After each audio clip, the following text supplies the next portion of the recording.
اچھا، تو یہ جو اسوہ ہے اس سے 2-3 باتیں سمجھنی ہیں ہم نے۔ ایک تو یہ کہ اللہ تعالیٰ نے فرمایا کہ آیا کریمہ مکمل یوں ہے کہ لقد کان لکم فی رسول اللہ اسوۃ حسنہ لمن کان یرجو اللہ۔ اسوہ کامل ہے حضور کی ذات، کس کے لیے؟ لمن کان یرجو اللہ، جو اللہ تعالیٰ کی سے ملاقات کا خواہش مند ہے، جو اللہ کی ذات سے امید لگائے بیٹھا ہے، جو اللہ تعالیٰ کی ذات کا قرب چاہتا ہے، جو شخص اللہ تعالیٰ کی ذات اور اس کی ماہیت میں رہنا چاہتا ہے، تو جو شخص بھی اللہ کی ماہیت، اس کی ذات کا قرب، اس کی معرفت حاصل کرنا چاہتا ہے، اس سے ملاقات چاہتا ہے، اس کے لیے لازم قرار دے دیا کہ وہ اسوہ حسنہ کو اختیار کرے۔ پھر فرمایا وَالْيَوْمَ الْآخِرَةِ، اور جو آخرت کے اعلیٰ مراتب چاہتا ہے، جو آخرت میں اونچے درجات کا حصول چاہتا ہے، تو جو اللہ کو چاہے اور آخرت میں اونچے مراتب کا حصول چاہے، اس کے لیے اسوہ کامل ذات محمدی کو قرار دے دیا گیا۔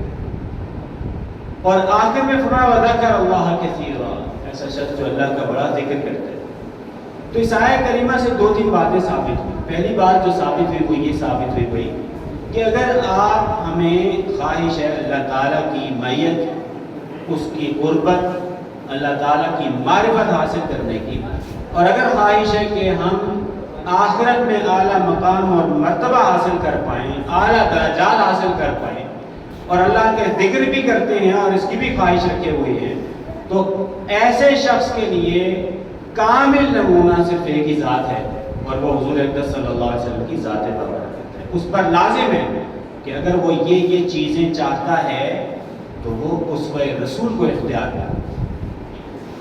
اس سے ایک بات یہ بھی ظاہر ہو گئی کہ اگر کوئی شخص بڑا دعویٰ کرے کہ اس کو اللہ تعالیٰ کا بڑا قرب حاصل ہے، وہ اللہ تعالیٰ کی بڑی مائیت، خاص مائیت میں رہتا ہے، مائیت خاصہ نصیب ہے اس کو، وہ اللہ تعالیٰ کی بارگاہ میں حضوری نصیب ہے اس کو، وہ خدا کی مجلس میں اس کی تجلیات کو، اللہ کی جو صفاتی تجلیات ہیں وہ اس پر منکشف ہوتی ہیں، اور اس کو کوئی خاص قرب حاصل ہے اللہ کا، اور یوں دعویٰ کرے اور اعلیٰ مراتب آخرت کے ان کا بھی دعویٰ کرے کہ جی میرا مقام مرتبہ بہت ہے، ایسے سمجھے یا ظاہر کرے یا اس کا دعویٰ کر بیٹھے، سمجھ لیجئے وہ شخص چاہے ہوا میں اڑے یا چاہے پانی پر چلے، چاہے وہ ایڑی مار کے چشمہ جاری کر دے، مگر اگر اس کی ذات میں، اس کی صفات میں،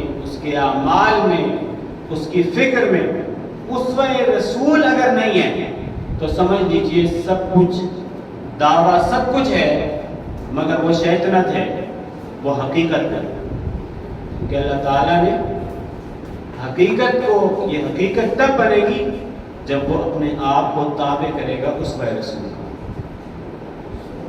سامعین سے اوقات اب جو ہمارے پاس مختصر وقت رہ گیا ہے اس میں میں ایک بات جو خاص آج کی مجلس میں ذکر کرنا چاہتا ہوں وہ یہ ہے کہ دیکھیے اللہ تعالیٰ نے حضور اکرم صلی اللہ علیہ وسلم کے اسوہ کے اختیار کا ہمیں حکم دیا۔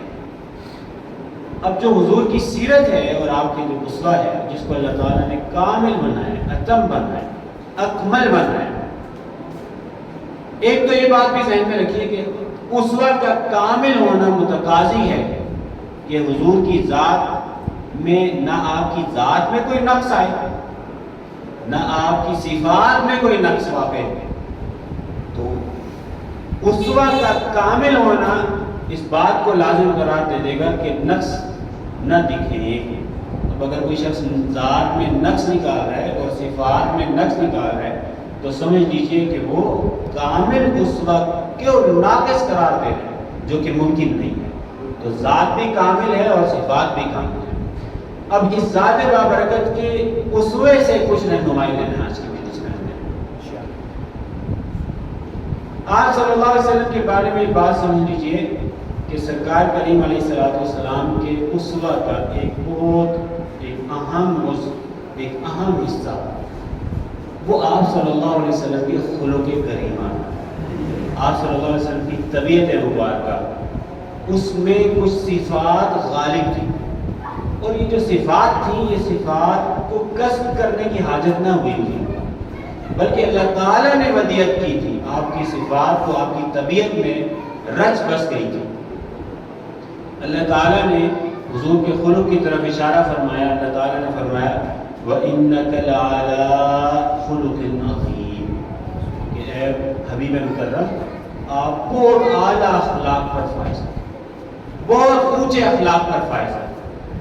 تو یہ جو آیہ کریمہ ہے یہ کیا تقاضا کرتی ہے ہم سے کہ بھئی آپ اسوہ رسول کو دیکھیے، تو جہاں محبت ہے وہاں مطابقت بھی لازم ہے، اور مطابقت میں آپ کے اسوے کی ایک صفت اللہ تعالیٰ نے بیان کی کہ آپ کے اخلاق بہت عظیم تھے۔ سامعین عزیز وقار، ہمارے معاشرے میں بدقسمتی سے اخلاق کی طرف توجہ نہیں ہے، ہم اپنے اخلاق سنواریں اس کی طرف دھیان نہیں دیں۔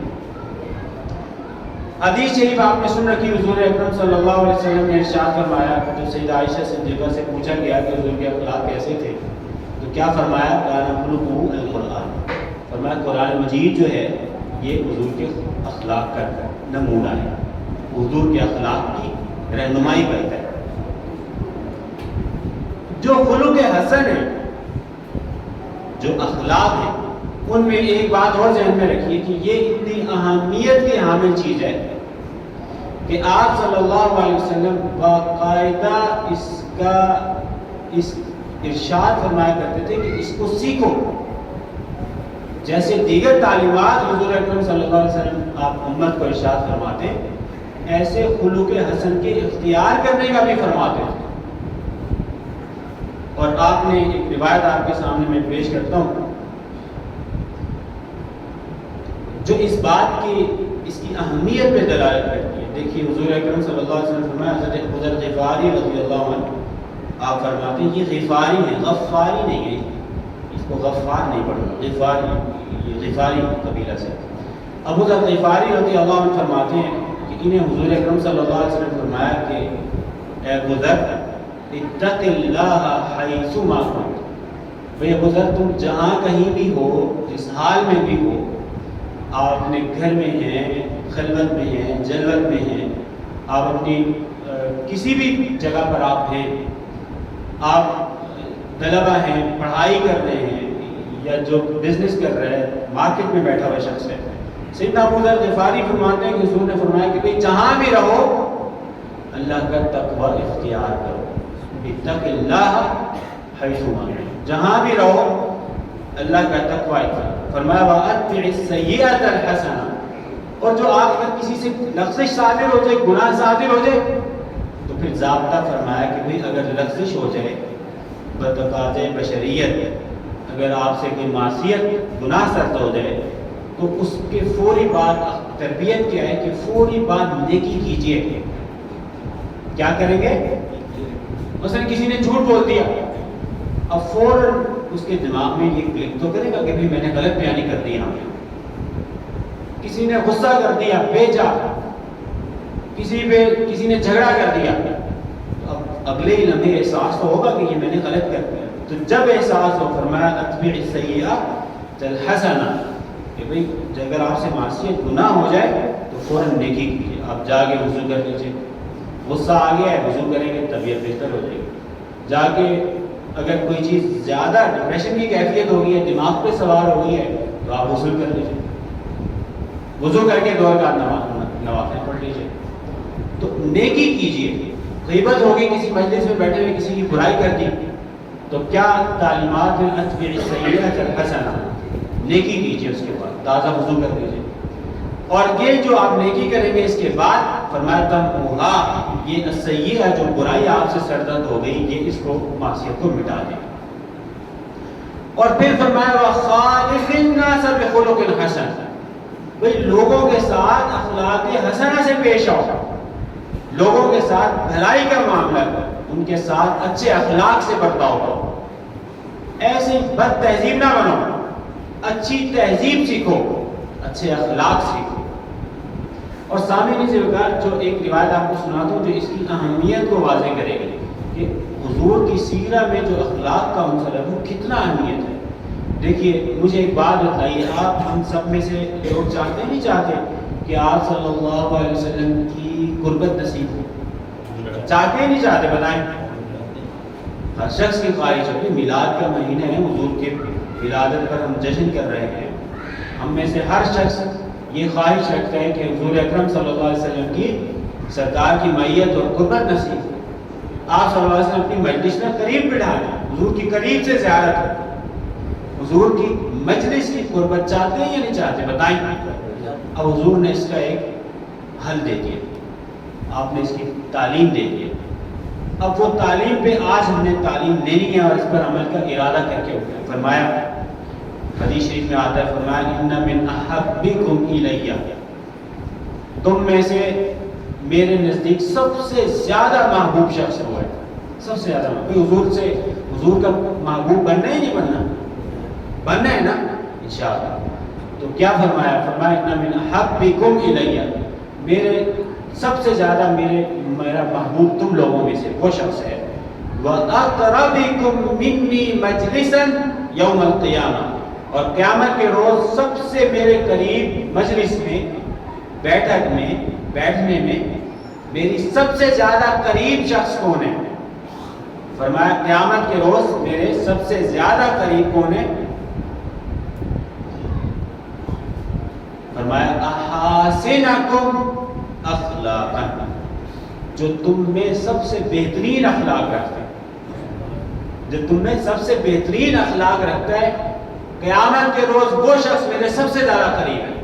اور صرف قریب ہی نہیں بیٹھے گا, مجلس میں بھی قربت انشاءاللہ ملے گی, اور یہ کہ وہ مجھے محبوب بھی سب سے زیادہ ہوگا. دیکھیے نا, ایک شخص آپ کے ساتھ ظلم کر رہا ہے تو اب اخلاق حسنہ کیا ہے کہ آپ برابر میں آ کے ظلم نہ کیجیے, آپ صبر کیجیے. ایک شخص آپ کو گالیاں گلوچ کر رہا ہے, گالیاں دے رہے ہیں, تو خلوق حسن کیا ہے کہ آپ جواب میں گالیاں نہ دیجیے, صبر کیجیے, اس سے معروف اچھی بات کیجیے. تو یہ جو اخلاق حسنہ ہے یہ حضور کی مجلس کی قربت نصیب کرے قیامت کے روز. یہ میں نے آپ کو دو روایات بیان کی, ایک اور روایت اس میں سن لیجیے, پھر میں کچھ اخلاق کا بھی ذکر کرتا ہوں. یہ سب کس پر دلالت کرنی ہے؟ اخلاق حسنہ کی اہمیت پہ. ہم لوگوں نے اس کی اہمیت کو, اس کو غیر اہم سمجھ لیے. ہم لوگ حضور سے تعلق ہے ہمارا, ہم سب دعوے دار ہیں, اللہ قبول بھی کرے, حضور کی بارگاہ سے دعا سرکار قبول فرمائے. مگر دیکھیے اس دعوے کا کوئی تقاضا بھی تو ہے نا, اور وہ کیا ہے؟ میں نے آپ کو اس کا ایک عنصر جواب بیان کروں, یہ کہ ہم سب کاوش کریں گے کہ اچھے اخلاق پیدا کریں.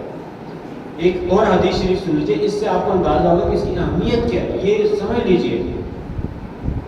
اب اگر کوئی شخص ہم میں سے بہت سے لوگ, میں حدیث پہلے سن لیجیے, فرمایا الخلق الحسن یذیب الخطایا, فرمایا کہ جو آپ کے اچھے اخلاق ہیں, حضور نے فرمایا کہ یہ جو انسان کی خطایا ہے, کمیاں رہ گئی, خطائیں ہوگی, لغزشیں ہوگی. لغزش ہے, بصورت میں انسان ہے, بشر ہے, لغزش ہو جاتی ہے.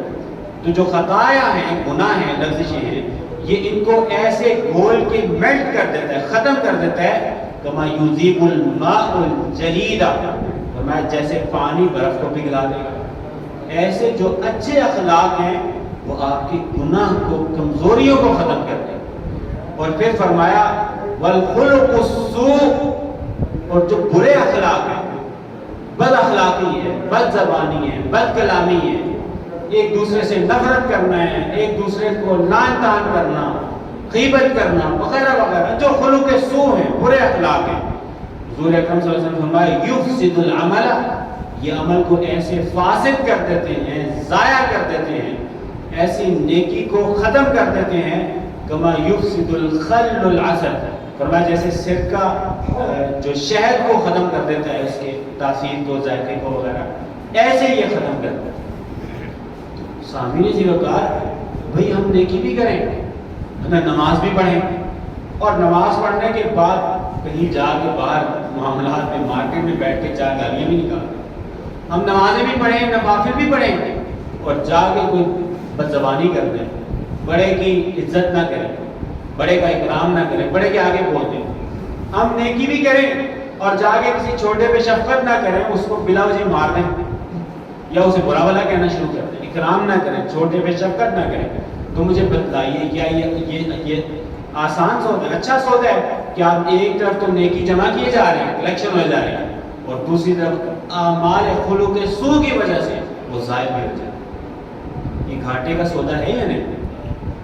تو ہم نے کیا سیکھنا ہے کہ بھئی اخلاق نیکی بھی کرنی ہے اور اپنے اخلاق کو بھی سنوارنا ہے کہ وہ ضائع نہ ہو جائے۔ اس میں بات واضح ہو گئی کہ اب اگر کوئی شخص وہ بہت بلائے متبع شرع آپ کو نظر آئیں گے مگر اخلاق میں اچھے نہیں ہیں، تو سمجھ لیجئے کہ اخلاق میں اچھا نہ ہونا یہ اعمال کو ضائع کرتا ہے۔ ہم نے سب نے کیا کاوش کرنی ہے کہ حضور کے بتلائے اخلاق سیکھیے۔ اب ہمارے پاس 5 منٹ ہے، اب آپ کچھ اخلاق بھی سن لیجیے۔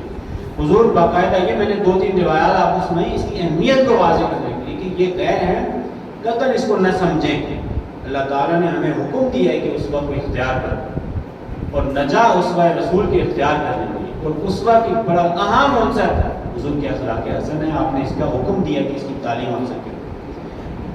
آپ صلی اللہ علیہ وسلم دعا فرماتے تھے، اللہم احسنت خلقی، اے اللہ تو نے میرے اخلاق میری خلقت کو بڑا اچھا بنایا۔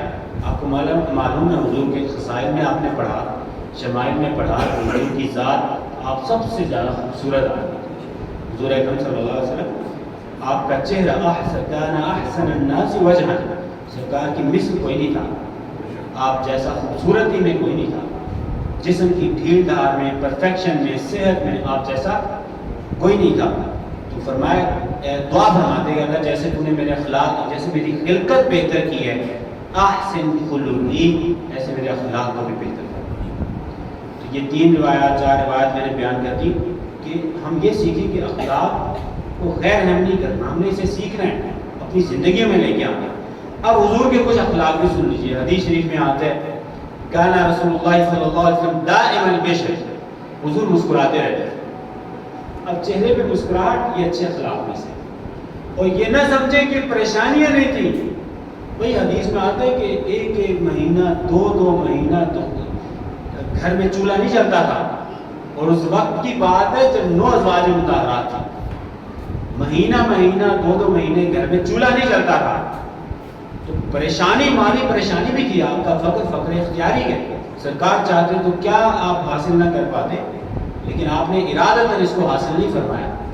تو یہ بھی ذہن میں رکھیے، اور یہ بھی ذہن میں رکھیے کہ حضور بکثرت مسکراتے، درحال کے حدیث میں آتے کہ آپ اکثر الناس ہمن، کان اکثر الناس ہمن، امت کا غم، امت کی تکلیف، امت کا پریشانی میں مبتلا ہونے کا غم، یہ آپ صلی اللہ علیہ وسلم کو سب سے بڑھ کر تھا۔ اب مالی طور پر بھی دیکھیے پریشانی تھی، ویسے بھی پریشانی، امت کی فکر بھی تھی، مگر اس کے باوجود خلق کیا ہے حضور کے کہ حضور مسکراتے رہتے، جب گھر تشریف لاتے تو مسکرا کے گھر والوں سے ملتے، ماتھے پہ بل نہیں آتا، غصہ فرماتے تو یہاں پہ جو یہ بین ہے یہ یہاں پر یہ تھوڑی سی ظاہر ہو جاتی ہے، برا بھلا نہیں کہتے۔ تو مسکرانا ہے، ہم سب نے سیکھنا ہے۔ گھر کے مسائل اپنی جگہ ہیں، مگر یہ اخلاق سیکھیے، کوئی مالی پریشانی بھی اپنی جگہ ہے، مگر ہم نے مسکرانا سیکھا ہے۔ کیوں؟ کیونکہ یہ حضور اکرم صلی اللہ علیہ وسلم کی، جن کے میلاد کے مہینے میں ہم نے میلاد پہ عورت کی، آپ کی سنت یہ ہے کہ آپ ہنستے تھے، مسکراتے رہتے، تو مسکرانا ہے کثرت سے۔ اسی طرح آتا ہے حضور نے لیس بالفضل، سرکار کریم علیہ السلام گفتگو میں سخت نہیں تھے۔ ایک ہوتا نا ایک بات ہے، بھائی آپ نے ایک بات کرنی ہے، آپ کہہ رہے ہیں بھائی آپ کو بچہ آیا ہے لیٹ ہو گیا، آپ کہیں تو لیٹ کیوں آیا ہے؟ اب وہ آپ یہ بھی بات کریں، یہ بات آپ ایسے بھی کرتے ہیں، بیٹا خیریت آپ لیٹ کیوں ہو گئے؟ ہو سکتا ہے نہیں ہو سکتا، تو لیکن جب آپ نے پہلے بات کی آپ نے، تو آپ نے یہ توش کی، اس میں آپ کی سخت تھی، آپ سخت گو ہوئے، یہ نہیں تھے حضور، آپ بات فرماتے تھے نرم ہوتے تھے، فرمایا ولا غلیظ، اور آپ سخت دل نہیں تھے، دل میں شفقت غالب تھی، بہت زیادہ دل میں آپ کی شفقت غالب تھی۔ تو اب اللہ تعالیٰ ہمارے بھی دلوں میں ایسے ہی بنا لے۔ ولا سخاب، آپ صلی اللہ علیہ وسلم درست انداز نہیں تھے اپنی کلام میں، ولا فحاش، سرکار کریم اپنی گفتگو میں یہ جو بد کلامی جسے آپ کہتے ہیں نا، بعض اوقات جو انسان جھگڑے میں اونچا بولنا شروع کر دیتے ہیں، اس کو بھی فوج گوئی کہتے ہیں. اور فوج گوئی جو ہے وہ آپ کو معلوم ہے وہ غیر اخلاقی گفتگو بھی ہوتی ہے.